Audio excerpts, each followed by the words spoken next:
165 as I am on a 144Hz monitor. However, if you are on a 240Hz monitor, cap that at 240. I wouldn't recommend going on unlimited as that will give you unstable frame rates during end games and fights. Now I do have my brightness on 120, but a lot of people do have it on 90%. It gives you a little darker feel in the game. I don't really like that, so I keep it at 120%. I do stay on colorblind mode off, but I know people do have Tritanope and 10 to keep a little brighter feel of the game. However, I don't really like the look of this, so I choose to keep the setting off. I know people do use the Tritanope. Mongol used to use the Tritanope. I kind of like the look of this, so who knows, maybe I'll switch to it, but probably not. Now 3D resolution, I keep it at 100, but I know a lot of people do play with it 90%, 83% ish, as it does give you a little more frames and a little less input delay, as you are literally reducing the pixels on your screen. Now I keep my view distance at medium so I can see at further ranges, so I can tag players for storm surge, and it just is overall better to keep it on medium.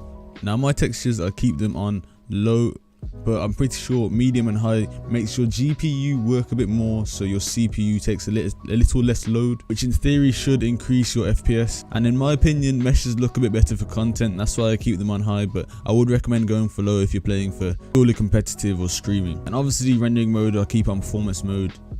Toggle sprint is kept off, sprint by default on, sprint cancels reloading off, and auto open doors, I keep that on. So let's say you're free building and you accidentally edit a door, you can just run straight through, you don't have to manually open it. Reset building choice, I'm pretty sure this is more for controller players. When you bring out your builds, it doesn't bring out the previous one, it brings out the wall. But disable pre-edit options, I keep this on. I should probably have it off as it does give you more options during fights. One thing that you see Martas do is pre-edit a wall and then take the wall, use that pre-edited wall in order to win the fight. Now confirm edit on release. Ooh. It's a bit of a sticky one still. I switched edit on release off just to test it out. It felt like that scene where Goku takes off all of his weighted clothes and starts fighting.